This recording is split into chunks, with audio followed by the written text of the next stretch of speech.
নমস্কার বন্ধুরা, Uddalaka and bombs কিচেনে তোমাদের সবাইকে স্বাগত। আজকে আমি একটা নতুন জিনিস নিয়ে তোমাদের সামনে চলে এলাম। এই দেখো আমার নতুন অ্যাকোরিয়াম। এই অ্যাকোরিয়ামটা আমি রবিবারে নিয়ে এসে নিজেই ফিট করেছি। দেখো কি সুন্দর দেখতে। মাছ আমি তো বেশি রাখিনি, এখন 3টে গোল্ড ফিশ আর 2টো অ্যাঞ্জেল রেখেছি, কিন্তু এর অনেক কিছু ইনফরমেশান তোমাদের দেবো বলেই ভিডিওটা করছি। দেখো ঘোলা হয়ে গেছে, আমি এখন একটুখানি ক্লিন করব কাজটা, সেটা তোমাদের পরে দেখাচ্ছি। কিন্তু এটা কেন আনলাম সেটাই তোমাদের আগে বলি। অ্যাকোরিয়াম কিন্তু জানো তো বাস্তুদোষ দূর করে, কিন্তু তার প্লেসমেন্টটা ভীষণ জরুরি। কোথায় তুমি রাখছো? এই অ্যাকোরিয়াম কখনোই পশ্চিম দিকে রাখা যায় না বন্ধুরা, এটাকে সব সময় উত্তর দিকে রাখতে হয়। অনেকে বলে পূর্ব দিকে রাখা যায়, কিন্তু আমার মনে হয় আমি যেটা লাভ পেয়েছি সেটা হচ্ছে উত্তর দিক। এর 2টো বেনিফিট আছে। একটা তো তোমার বাস্তুদোষ নষ্ট করে, আর দ্বিতীয়ত হচ্ছে অর্থের আগমন ঘটে। অর্থের আগমনে যে ব্লকেজগুলো থাকে সেইগুলো ধীরে ধীরে কেটে যায়। কেন? দেখো, মাছ কিন্তু ভীষণ পবিত্র জিনিস, এটা তোমরা সবাই জানো। স্বয়ং বিষ্ণু মৎস্যাবতার নিয়েছিলেন, এটাও তোমরা জানো। তাই মাছ হচ্ছে ভীষণ পবিত্র জিনিস। এই মাছকে যদি সেবা করা যায়, খাওয়ানো যায়, আমরা তো প্রতিদিন আর জলাশয়ে গিয়ে খাওয়াতে পারবো না, তাই এদের রাখার মাধ্যমে, এদের যত্ন করে, এদের দেখাশোনা করে যদি সেই পুণ্যটা পাওয়া যায়, তাহলে ক্ষতি কী? দেখো এবার আমি তোমাদের দেখাবো, আরও কিছু মাছ আনবো, তারপরে তখন তোমাদের দেখাবো। এই সেটিংটা আমি দেখাতে পারিনি, কেন আমি অনেক বেলায় এনে সেট করেছি বলে আর ভিডিও করা হয়নি। যখন এটাকে আমি ক্লিন করব, পুরো পরিষ্কার করব, তখন তোমাদের দেখাবো। কোনো ভয় পেও না, খরচ তো নেই বলতে গেলে, ভীষণ কম খরচে অ্যাকোরিয়াম হয়, আর খাটনির ভয় একদম করবে না।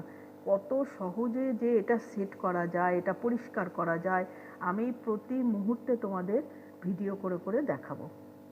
দেখতেও সুন্দর। দেখো আমি এনে নিজে আধ ঘন্টার মধ্যে এটা সেট করে চালিয়ে দিয়েছি। আর এই মাছ নিয়ে আসবো যখন, কিভাবে মাছ ছাড়া হবে, কি হবে, সব দেখাবো। সকলে বলে শীতকালে নাকি হিটার রাখতে হয়, না হলে মাছ মরে যায়। কখনোই না, কিন্তু শীতকালে অনেক কিছু মনে রাখতে হয়। যেমন শীতকালে কখনোই সকালবেলা সেট করতে নেই, সকালে না, সন্ধেবেলাও না, ঠিক দুপুরে 1টা থেকে 3টের মধ্যে এই অ্যাকোরিয়াম সেট করতে হয়। আমার এই অ্যাকোরিয়ামটা খুব একটা বড় না, তবুও কয়েকটা মাছ আমি আনবো, এনে কিভাবে ছাড়বো সেটাও তোমাদের দেখাবো। আর সবচেয়ে বড় কথা হচ্ছে এই সেটিংয়ের ব্যাপারটা। কেন? তখন জলটা মিডিয়াম থাকে, খুব ঠান্ডা থাকে না। আর সব সময় বাড়িতে মাছ এনে বালতিতে জল নিয়ে সেই মাছটাকে ওর মধ্যে আধ ঘন্টা রেখে দেবে।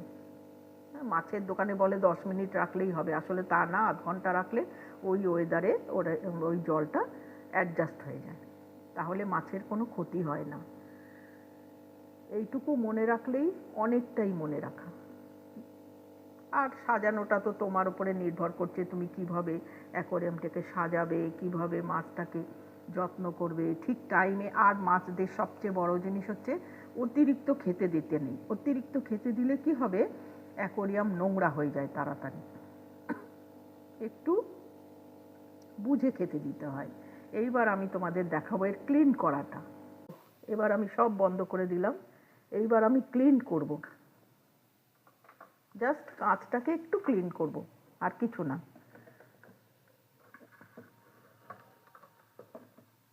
এই দেখো কিভাবে আমি ক্লিন করছি। দেখো এই দেখো একটা ডান্ডার মধ্যে একটু ন্যাকড়া জড়িয়ে নিয়েছি, দেখেছো তো?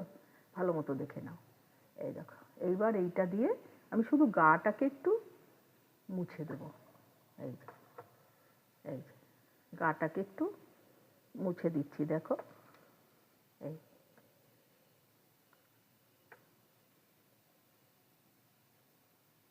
তাহলে এই হেজিনেসটা চলে যাবে।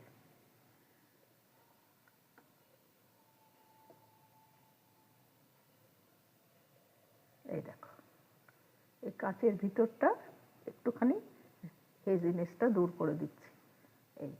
এই যে দেখো, দেখেছো কীভাবে আমি পরিষ্কার করছি?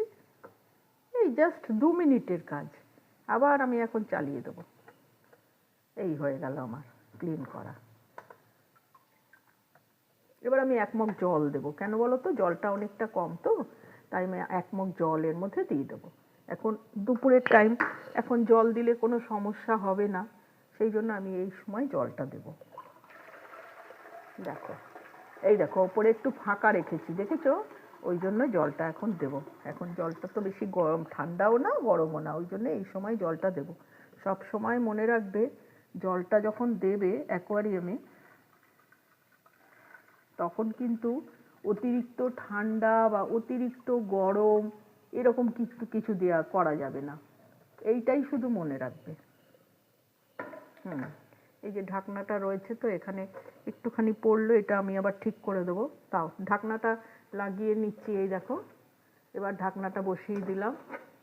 এই দেখো, ঢাকনাটা ভালো মতো সেট হয়ে গেল। এই দেখো ভালো মতো সেট হচ্ছে, দেখেছো? এইবার দেখো চালিয়ে দেবে। এইবার দেখো ভালো মতো করে করে এই জায়গাটা একটু মুছে দিচ্ছি আমি ন্যাকড়া দিয়ে। এই দেখো এখানটা, এই সামনেটা দেখো কত ভালো লাগছে, দেখেছো?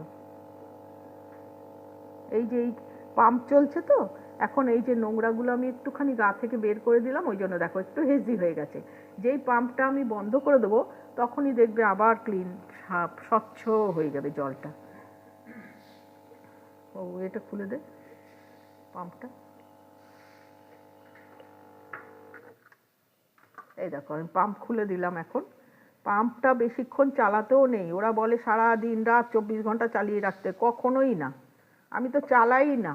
সকালে এই ধরো 2 ঘন্টা চালাই, আর সন্ধেবেলা 1 ঘন্টা 2 ঘন্টা চালাই, ব্যাস। কিছুই হয় না এতে, সব বাজে কথা, জানো তো? ওই জন্য দেখো, এরপরে আমি যখন আবার সেট করব, পরিষ্কার করব, তোমাদের দেখাবো। জলটা একটু ক্লিন। বন্ধুরা দেখো, লাইটটা দেখে নাও, দেখেছো? এই দেখো ওপরে এই লাইটটা সেট করা থাকে, আর এই যে নিচের দেখছো, এটা হচ্ছে পাম্প। দিয়ে দাও, এই যে পাম্প। এবার আমি তো একটা গাছ নিয়ে এসছি, এই দেখো এই গাছটা আমি নিয়ে এসছি, ঠিক আছে? ওই জন্য মাছগুলো কি করে, ওইখানে গিয়েই লুকোচুরি খেলে। আর এই দেখো একটু পাথর এনেছি, অল্প, খুব বেশি আনিনি।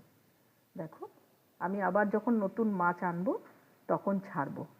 কিন্তু অ্যাকোয়ারিয়াম রাখাটা খুব উচিত আমার মনে হয়। আমি খুব বেনিফিট পেয়েছি, আমি তাই তোমাদের বলছি যে অ্যাকোয়ারিয়াম রাখো, ভয় পেও না। খরচও বেশি না, খাটনিও বেশি না। একটু ভালোর জন্য, খারাপ বাস্তুকে ভালো করার জন্য একটু চেষ্টা তো আমরা করতেই পারি।